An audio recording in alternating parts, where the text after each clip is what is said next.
They broke ground on a $6 million villa just past my fence, poured concrete, raised steel, HOA, banners flapping like it was a grand opening. No one asked me, no one even looked my way. I thought it was a mistake until the president showed up with a clipboard and called it progress. From my porch, I watched walls rise where deer used to run. Everyone smiled, except me. I didn't say a word, not then. You ever watch someone build something that doesn't belong to them?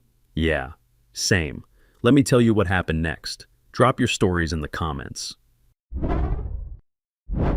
The morning I found out a $6 million villa was rising on my land, I was tossing hay to a stubborn calf. My name's Clay Parker, and I never thought I'd be the kind of guy who'd end up in a legal battle with the neighborhood HOA president. I mean, come on. I'm just a 35-year-old rancher who likes keeping to himself, wearing the same old flannel shirts and taking care of my livestock. The most dramatic thing that usually happens around here is when one of my cows gets loose and wanders into someone's flower garden. But everything changed the day I met Cheryl Langford. And honestly, I should have seen the warning signs from that very first conversation. The woman had this energy about her that screamed, "I get what I want."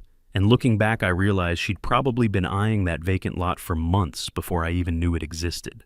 It was a Tuesday morning in early spring when I decided to walk over to the vacant lot next to my ranch. The morning fog was just lifting, and I could see the dew still clinging to the wild grass that had been growing there all winter.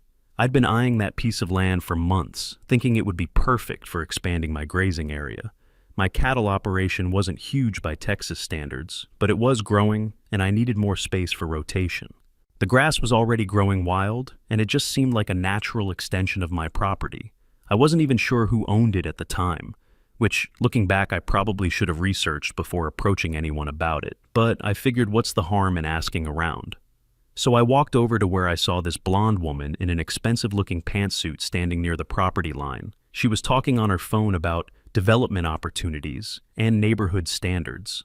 The first thing that struck me about her was how out of place she looked.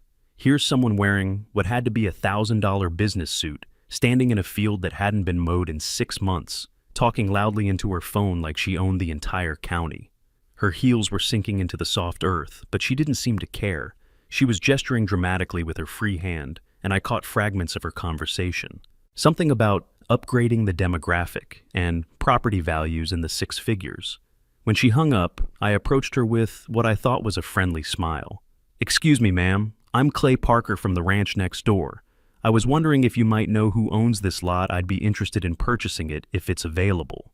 She turned around and looked me up and down, and I swear the way her eyes moved from my work boots to my old baseball cap, I could practically see her making judgments about my net worth. Then she laughed, not a polite chuckle, but this condescending sound that made my jaw clench. "That land already has an owner, Mr. Parker," she said, flipping her perfectly styled hair. "With my 15 years of real estate experience, I'd advise you to just focus on your livestock business." The way she said livestock business made it sound like I was running some kind of petting zoo instead of a legitimate ranch. I felt my face getting hot, but I forced myself to stay calm. Something about her tone told me that arguing right then and there wouldn't get me anywhere, except maybe kicked out of the neighborhood association. "Oh, I see. Too bad. Congratulations then," I said, trying to keep my voice neutral. But inside I was already wondering who this woman thought she was and why she seemed so confident about land ownership without even introducing herself properly. As I started walking away, she called after me, "I'm Cheryl Langford, by the way, HOA president. And just so you know, I'll be building a house here that's more befitting of our community standards." I turned back and nodded politely, but my mind was racing. Befitting of community standards. What exactly was wrong with the way I lived? My ranch was well maintained, my fences were in good repair, and I kept my property clean. Sure, it wasn't some manicured suburban lawn, but this was rural Texas, not downtown Dallas. The comment stung more than I wanted to admit, and I found myself wondering if other neighbors felt the same way about my place. That night, I couldn't shake the feeling that something was off about the whole encounter. Cheryl had this air of absolute certainty about everything, the kind of confidence that comes from being used to getting your way without question. Uncle Ray used to say, "Land will outlive us if we respect it." He buried his Navy watch under the old oak tree, marked it on a paper map in pencil. I kept that map, folded, yellowed, untouched, until now.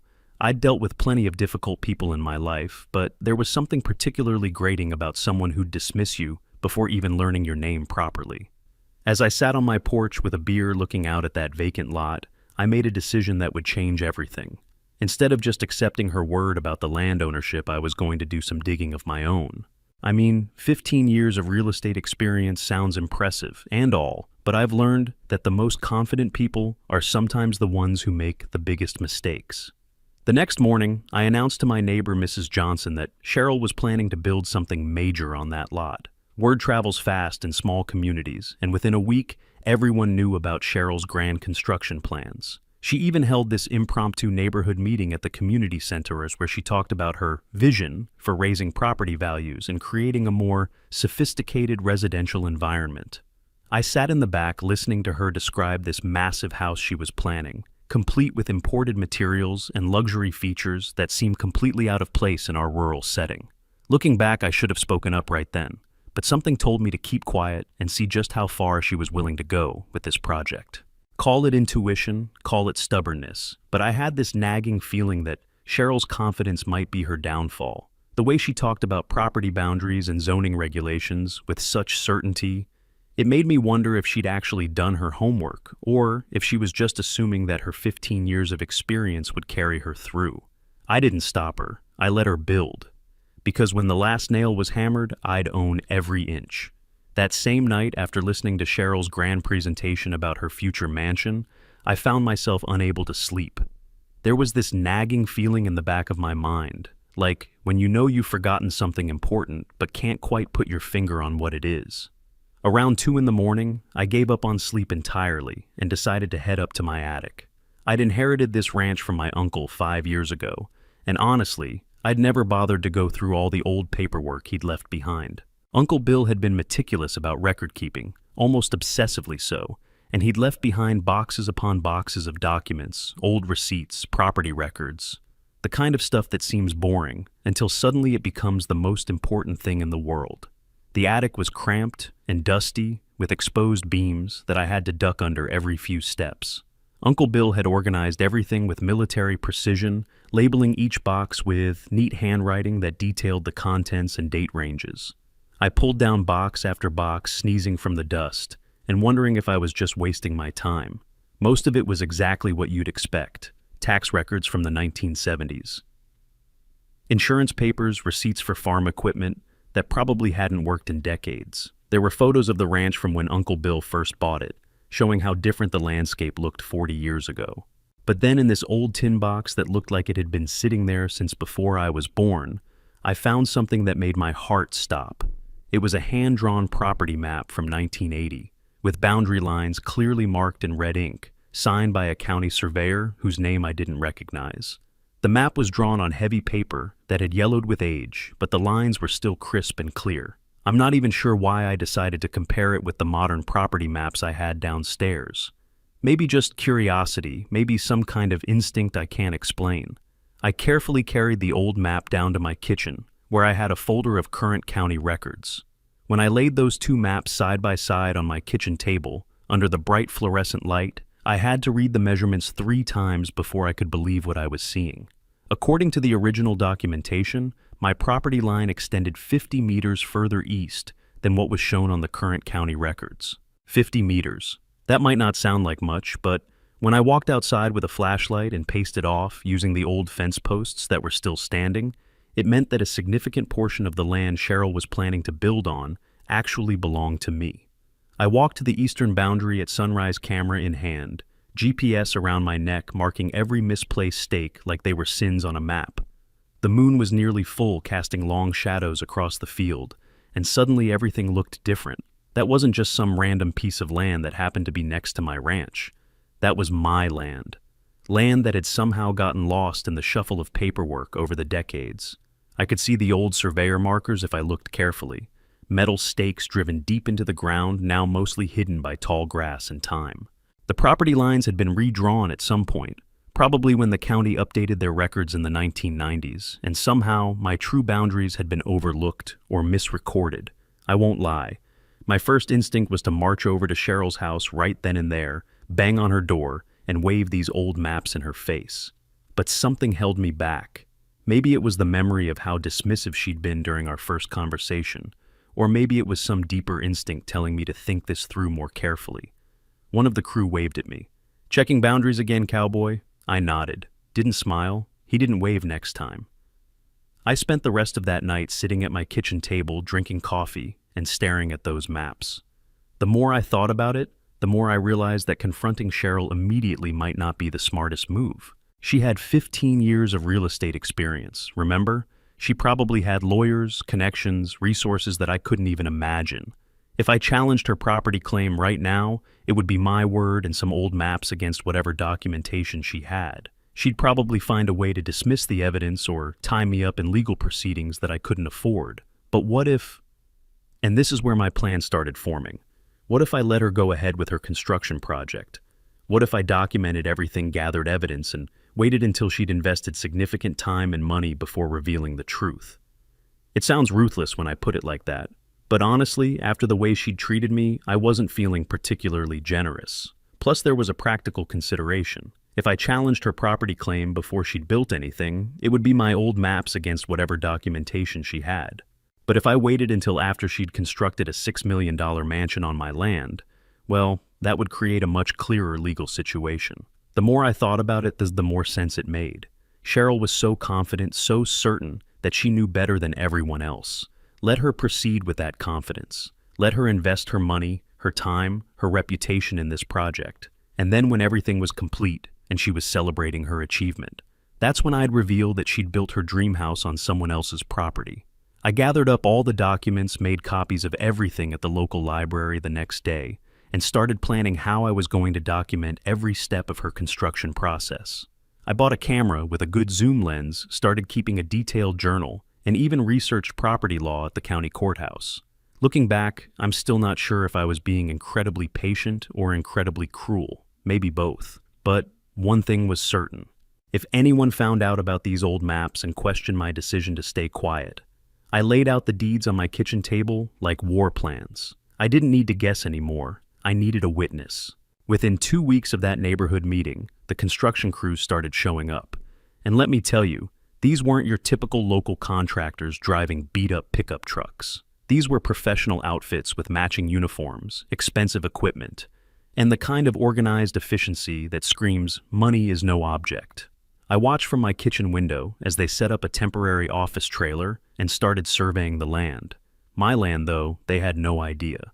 The irony wasn't lost on me that I was probably getting a better view of the construction process than anyone else in the neighborhood. 3 different surveying teams came out over the course of a week, each one taking measurements and driving stakes into the ground. I wondered if any of them had access to the same records I'd found in Uncle Bill's attic, or if they were all working from the same flawed county maps that had been misleading people for decades. But here's where things got interesting, and this is where Cheryl's true character really started to show. When the county inspector came by to check on the building permits, Cheryl told him she was constructing a large storage warehouse for community use. I happened to be checking my mailbox when I overheard this conversation, and I had to bite my tongue to keep from laughing out loud. A warehouse. The architectural plans I could see from my property clearly showed residential features.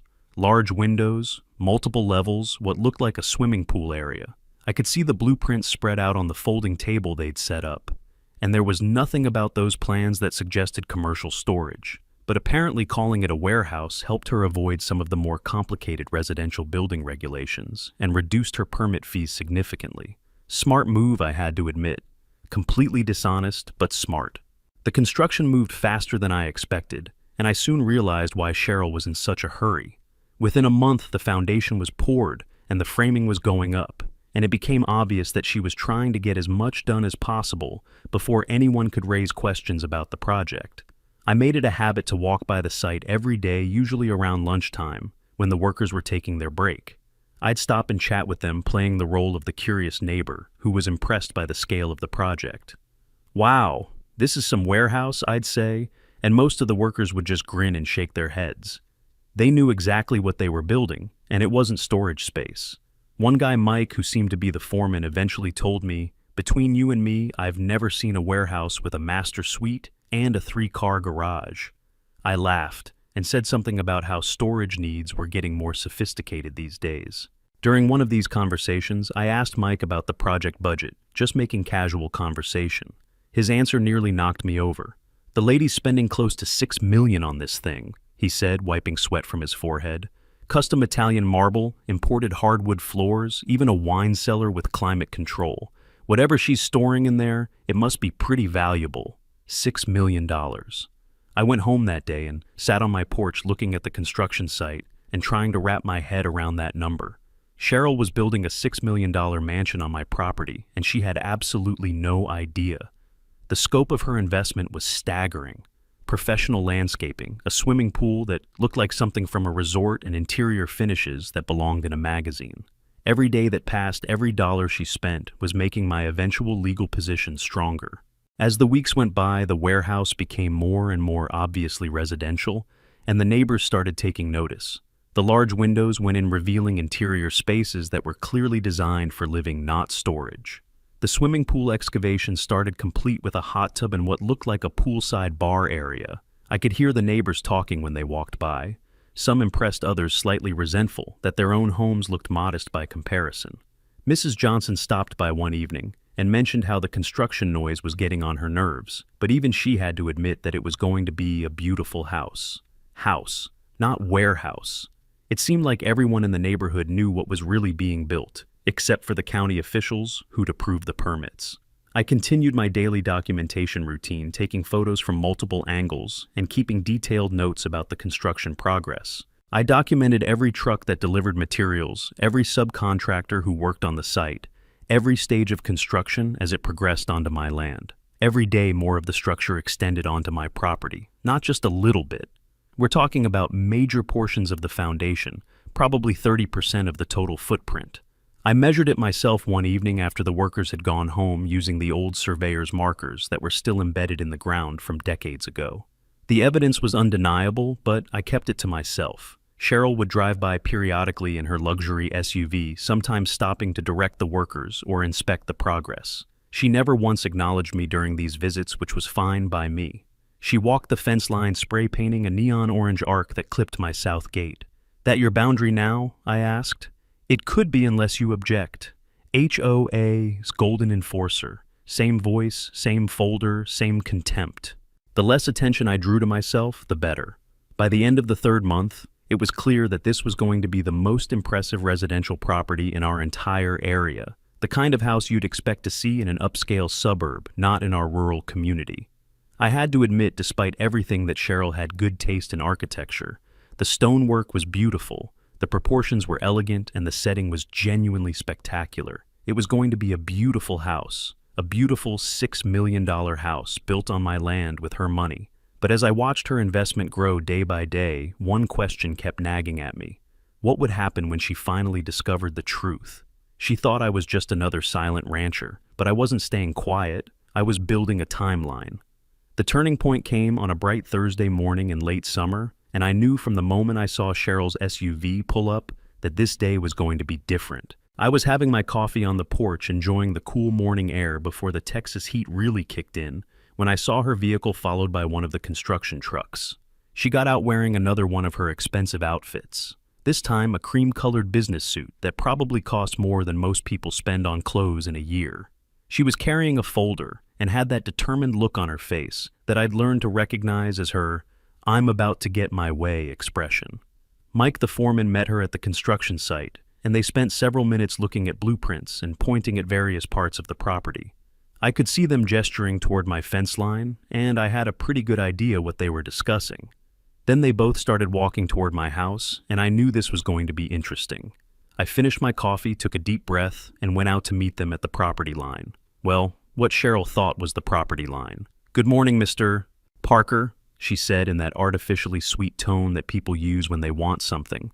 "We have a small situation that I'm sure you will be happy to help us resolve." Mike stood slightly behind her, looking uncomfortable, in the way that people do when they're about to ask for a favor they're not sure they deserve. I could see him glancing between Cheryl and me, probably wondering why his boss hadn't discussed this request with the neighbor beforehand.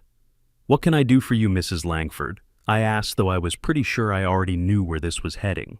She opened her folder and pulled out what looked like a site plan complete with measurements and equipment placement diagrams. We need to bring in some larger equipment for the final phase of construction, a crane for the roof installation, some specialized trucks for the interior work.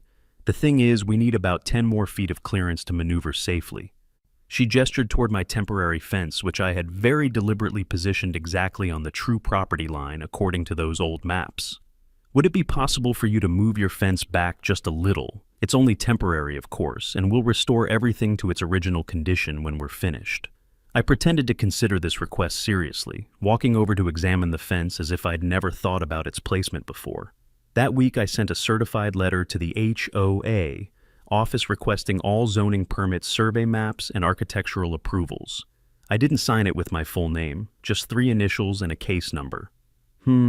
That is a tight space for maneuvering heavy equipment, I said, running my hand along the fence posts. The truth was, I'd been expecting this request for weeks.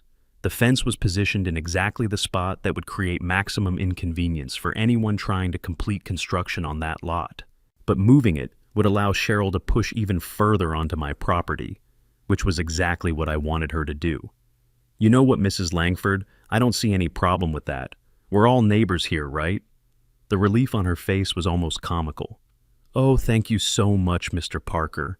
This is exactly the kind of community spirit that makes our neighborhood so special. Community spirit, right.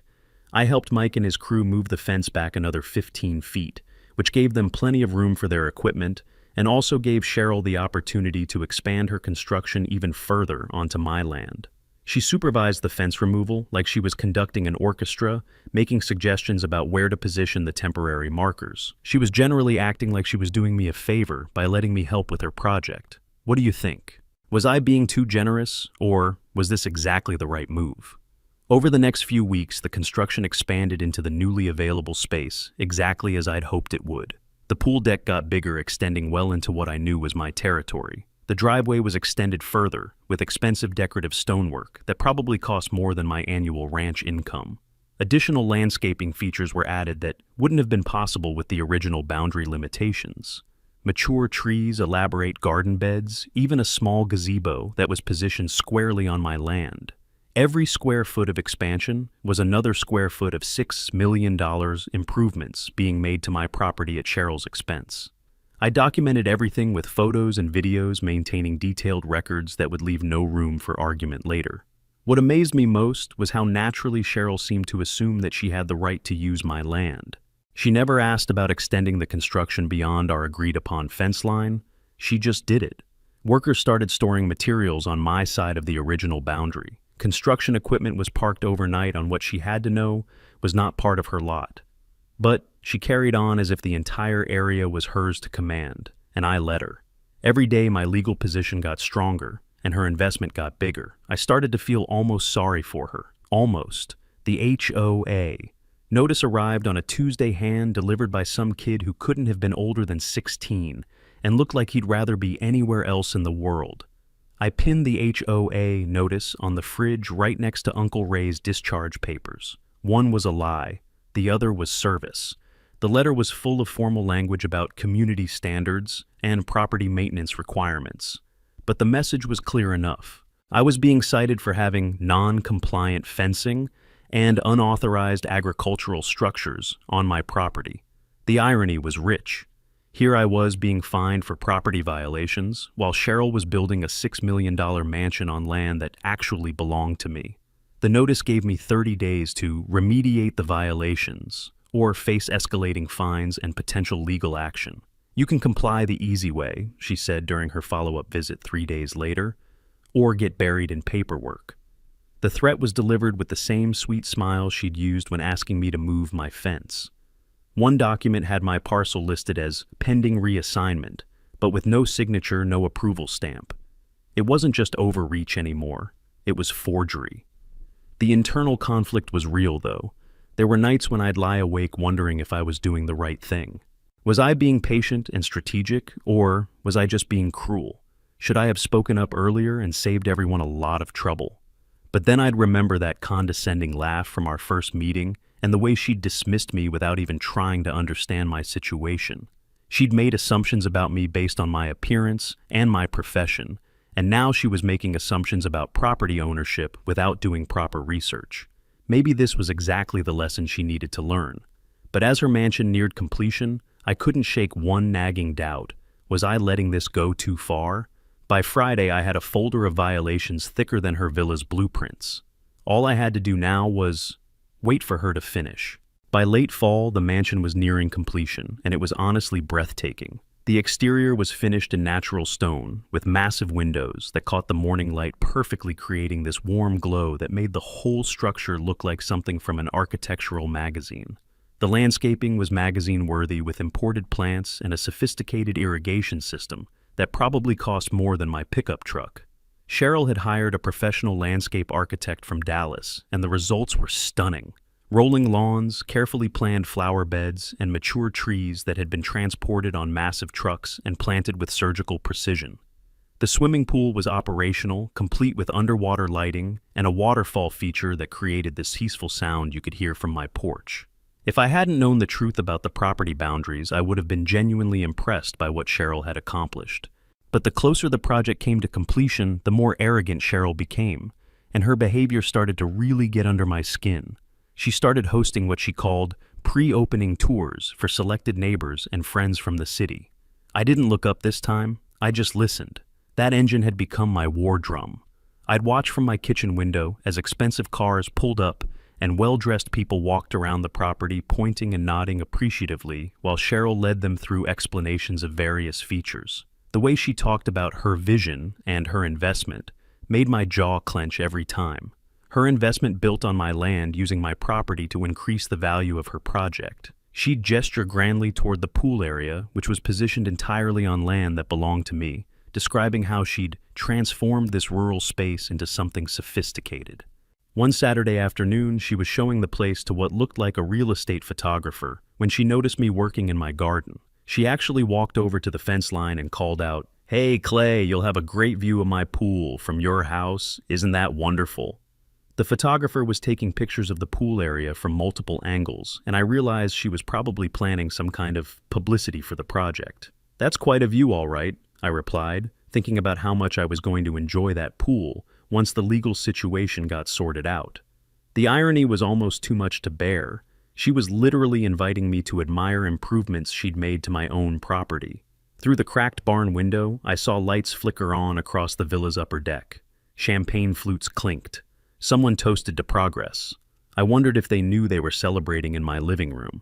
The pressure from neighbors was starting to get intense, though, and their comments were wearing on me more than I expected. Mrs. Johnson from down the road stopped by one evening and made some comment about how I must feel living next to such an impressive property. "Cheryl really outdid herself with that place," she said, sipping the iced tea I'd offered her on my porch. "Must make your little ranch feel pretty modest by comparison. Have you thought about maybe sprucing things up a bit?" I just smiled and said something about how everyone has different priorities, but internally, I was counting down the days until I could set the record straight. Then there was Bob Wilson from the HOA board, who suggested that maybe I should consider upgrading my own property to better match the neighborhood standards Cheryl was setting. "Property values are going to go through the roof around here," he said. "You might want to think about capitalizing on that." The comments were getting to me more than I wanted to admit. People were looking at me like I was the neighborhood's weak link, the guy who couldn't keep up with the new standards. My mother once told me you don't scream when someone steals from you. You document, you wait, then you take everything. Some nights I'd sit on my porch looking at that beautiful mansion lit up like a resort and wonder if I was making a huge mistake by waiting so long. What if my old maps were wrong? What if there was some legal technicality I hadn't considered? What if Cheryl had done more thorough research than I gave her credit for? The doubt was eating at me, but I'd come too far to back out now. Every day that passed made the eventual confrontation more dramatic, but also more risky. During this time, I was quietly working with a property attorney named David Walsh, who specialized in boundary disputes and had been recommended by a friend from church. I'd brought him all my documentation. The original maps, the photos of construction, progress measurements I'd taken, even videos showing how far the building extended onto my land. David was confident that I had a strong case, but he warned me that the longer I waited, the more complicated the legal resolution might become. "The question isn't whether you'll win," he told me during one of our meetings at his office. The question is, what happens to that $6 million structure once you do win? The judge is going to have to decide between awarding you ownership of improvements made to your land or requiring some kind of financial settlement. That conversation got me thinking about endgame scenarios I hadn't fully considered. What would I actually do with a mansion if I ended up owning it? I couldn't afford the maintenance costs, the property taxes, or the utilities on a house like that. It was way more house than I'd ever need or want. But David explained that there were various legal remedies available. Cheryl might be required to purchase my land at fair market value, or pay rent for the portion she'd built on, or even relocate the structure entirely if that was physically possible. The important thing was establishing my ownership rights first, and then working out the practical details. Meanwhile, Cheryl continued her preparations for what she was calling a grand opening celebration. She had ordered a custom sign for the entrance gate, hired a catering company from Austin, and sent invitations to what seemed like half the county.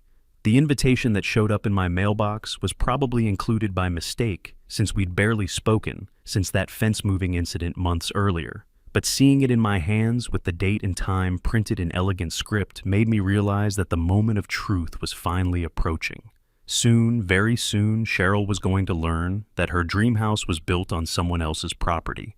The question that kept me awake at night was simple. What would she do when she found out they thought I was beaten? I had just filed for injunctive relief. They'd be decorating my property with chandeliers and receipts. The grand opening party was scheduled for a Saturday evening in early November, and Cheryl had spared absolutely no expense on what she clearly intended to be the social event of the season. Professional caterers from Austin arrived in the afternoon, setting up tables with white linens and centerpieces that looked like they belonged at a wedding. A small jazz ensemble was setting up their equipment near the pool area, and workers were stringing lights throughout the landscaping to create this magical evening ambiance that transformed the entire property into something from a fairy tale. I watched the preparations from my porch sipping beer and marveling at how much effort and money was being invested in celebrating a house that wasn't entirely built on her property. The irony was almost overwhelming. She was throwing a party to celebrate her greatest achievement, not knowing that it was also going to be her greatest mistake. As the sun started setting, guests began arriving in expensive cars and designer outfits, and I realized that Cheryl had invited some seriously wealthy people to this event. I recognized some of the neighbors, but most of the attendees seemed to be Cheryl's friends from the city. Real estate professionals, business contacts, and the kind of people who looked like they spent more on their shoes than I spent on groceries in a month. There were even a few people I recognized from local television and newspaper coverage of Dallas social events. The party had this sophisticated atmosphere that felt completely out of place in our rural setting, but I had to admit it was impressive. Cheryl had achieved exactly what she'd set out to do. She'd created something extraordinary and gathered an audience to witness her triumph. Around 7 o'clock, I could hear Cheryl giving what sounded like a speech to the assembled guests. I found myself straining to catch her words. I couldn't make out everything from my house, but I caught phrases like vision realized and investment in our community's future. The guests were applauding enthusiastically, and someone was taking professional photographs of Cheryl standing in front of her mansion with a champagne glass raised in celebration. This was her moment of triumph, the culmination of months of planning and millions of dollars in investment. She looked radiant in the golden hour light, surrounded by admiring friends and colleagues celebrating what she believed was her greatest success. I almost felt guilty about what was going to happen next. Almost. At exactly 7:30, a black sedan pulled up to the mansion's entrance gate, and I felt my heart start racing even though I'd been expecting this arrival. I was the one who had scheduled it after all, but seeing it actually happen still made my palms sweat. Two men in conservative business suits got out of the car, and one of them was carrying a thick manila envelope and a clipboard. They looked serious and official, in exactly the way that makes people nervous at parties. David Walsh had arranged for professional process servers to deliver the legal documents, ensuring that everything would be handled properly and witnessed by multiple people. The music continued playing, but I could see some of the guests near the entrance starting to notice the new arrivals and wonder what was happening. The two men walked directly toward Cheryl, who was still surrounded by admirers and well-wishers near the pool area. I watched from my dark porch as one of them approached her and said something that made her expression change from celebratory to confused. She took the envelope with obvious reluctance, and I could see her hand starting to shake slightly as she opened it.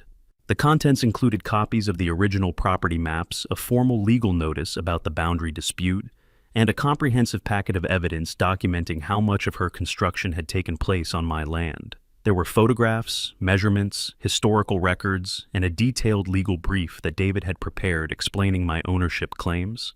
As I watched her read through the documents, I found myself holding my breath. The transformation in Cheryl's face was dramatic and immediate. First confusion, then disbelief, then something approaching panic as she realized what she was reading. She looked up at the messenger, said something I couldn't hear, and then looked around frantically, as if trying to find someone who could explain how this was possible. Some of the guests closest to her started asking what was wrong, and I could see the celebratory mood beginning to shift into something more concerned and awkward. The jazz ensemble kept playing, but people were starting to notice that something serious was happening near the pool area. Then Cheryl did something I hadn't expected. She looked directly across at my house where I was sitting in the shadows of my porch, and our eyes met for the first time since this whole situation began. Even from that distance, I could see the realization dawning on her face. She knew. She understood that I'd been aware of the boundary issue all along, that I'd watched her spend $6 million building on my property, and that I'd chosen this exact moment to reveal the truth. The expression on her face was a mixture of rage, humiliation, and absolute disbelief. For a moment, we just stared at each other across the space between our properties. The rancher in his old flannel shirt, and the HOA, president in her designer dress with $6 million worth of disputed construction between us. What do you think was going through her mind at that moment? The party didn't end immediately, but the energy was completely different after that. Guests were whispering among themselves, trying to figure out what was happening. Some people started drifting toward their cars, clearly uncomfortable with the sudden tension. The jazz ensemble kept playing, but it felt inappropriate now, like music at a funeral. Cheryl spent the rest of the evening on her phone, presumably calling lawyers and trying to understand her legal options. I stayed on my porch until the last car left around midnight, watching the lights go out in the mansion, one by one, thinking about how dramatically everything was about to change for both of us.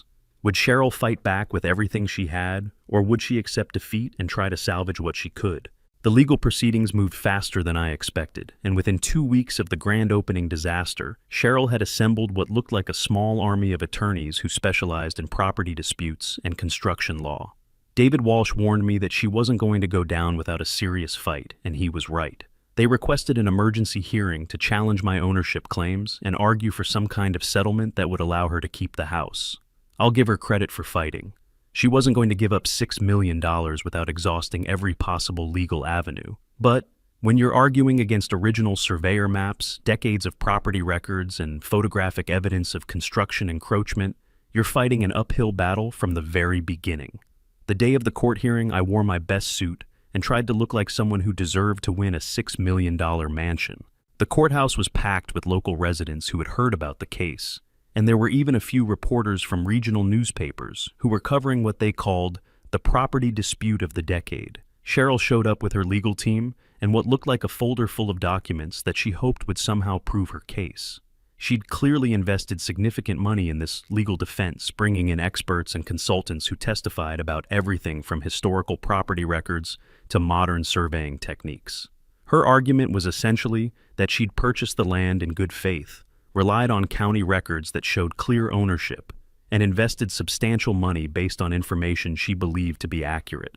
It wasn't a bad argument, and for a while I was genuinely worried that she might prevail. Her lawyers painted me as someone who had deliberately concealed crucial information, waiting until she'd made a massive investment before revealing the truth. They argued that my silence constituted bad faith dealing, and that I should be held responsible for some of her losses. But David Walsh was ready for every argument they made. My attorney presented our case methodically and calmly, like he'd done this 1,000 times before. He started with the original property maps from 1980, explained how boundary markers had been moved or lost over the decades, and showed how county records had failed to reflect the true property lines. Then he presented photographs documenting every stage of construction measurements, showing exactly how much of the structure was built on my land, and testimony from neighbors who could confirm the timeline of events. The most dramatic moment came when Cheryl's lead attorney tried to argue that I'd somehow conspired to trick her into building on my property. "Your Honor," he said, standing up and gesturing toward me. "Mr. Parker was aware of this alleged boundary dispute for months and chose not to inform my client. This suggests bad faith and possibly fraudulent concealment. I felt my chest tighten when I heard that accusation, but David was ready for it. "Your Honor," he responded calmly, "my client had no legal obligation to inform Ms. Langford about her own failure to conduct proper due diligence. Property ownership is a matter of public record, and she chose to build without verifying the boundaries. Mr. Parker's decision to document the encroachment and pursue legal remedies through proper channels shows exactly the kind of patience and respect for the law that this court should commend." When the judge asked me directly why I hadn't spoken up earlier, I told the truth as simply as I could. "Your Honor, I discovered the boundary issue after construction had already begun. At that point, I consulted with an attorney who advised me to document everything and pursue legal remedies through proper channels. I never misled Mrs. Langford about anything. I simply didn't volunteer information that she should have researched herself before investing $6 million. The judge nodded and made a note which I hoped in was a good sign. The hearing lasted most of the day with both sides presenting evidence and calling witnesses. By the time we broke for lunch, I was exhausted and had no idea which way the decision might go. The judge didn't even flinch. Construction on unauthorized land constitutes unlawful enrichment. The property, including structures, reverts to the rightful owner. She didn't just lose a villa, she built me one. Then came the add-ons: $30,000 in land use fees, $60,000 for willful trespass, and $120,000 in legal compensation. Her lawyer leaned in. She slumped. When the clerk handed me the signed judgment, I didn't even smile. I just nodded like we'd closed a cattle deal. But the judge also gave Cheryl an option that probably saved her from complete financial ruin. She could purchase the land she'd built on at current fair market value, which would allow her to keep her house legally. The appraisal came back at $800,000 for the portion of my property that her construction occupied. So Cheryl could keep her $6 million mansion, but it was going to cost her an additional $800,000 plus the settlement fees. Nearly $2 million on top of her original investment for a house that was already overpriced for our rural area. When David explained the ruling to me, I realized that the judge had found a solution that was both legally sound and practically workable. "You think you've won?" she hissed. I replied, "I didn't win. You forfeited." Cheryl chose to pay rather than lose the house entirely, but the financial strain was enormous and had consequences that extended far beyond the immediate legal settlement. She had to take out additional loans, sell other properties, and completely restructure her finances to come up with the money. The stress of the legal battle and the unexpected costs also damaged her reputation in the real estate industry, where word travels fast about expensive mistakes. Word got around that she'd made a costly error in due diligence, and her business started losing clients who questioned her attention to detail. Within 6 months of the settlement, she'd sold the mansion to a tech entrepreneur from California and moved away from our neighborhood entirely. As for me, I used the settlement money to expand my ranch, purchase better equipment, and set up a small fund for maintaining the rural character of our area. I also established a scholarship for local kids who want to study agriculture or land management, something that seemed like a fitting use for money that came from a property dispute. The whole experience taught me that patience and preparation can be more powerful than confrontation, but also that sometimes you have to fight for what's rightfully yours, even when it's uncomfortable. Looking back on everything that happened, I don't feel victorious. I feel relieved. Cheryl learned an expensive lesson about the importance of proper research and respecting other people's property rights. I learned that standing up for yourself doesn't always mean making noise. Sometimes it means staying quiet and letting people create their own consequences. I kept the villa standing, didn't repaint. Every stone stayed where she left it, except the brass HOA plaque. I melted that. The mansion itself was eventually purchased by a tech entrepreneur who turned it into a weekend retreat and treats it as exactly what it was always meant to be. A beautiful home, not a statement of superiority over the neighbors. He's a decent neighbor who actually asked permission before making any changes that might affect surrounding properties. Sometimes I sit on my porch in the evening looking at that beautiful house with its pool lights reflecting on the water, and I think about how different things might have been if Cheryl had just treated me with basic respect from the beginning. But then again, maybe this is exactly how things were supposed to work out. Turns out the best revenge isn't loud, it's permanent. I folded his map back up. Not a single line needed changing. Don't mistake silence for surrender. Sometimes people stay quiet just long enough for you to dig your own hole. Maybe the real lesson here is this ownership isn't always loud, but when it speaks, it echoes. If you're still here, I'd love to hear your take.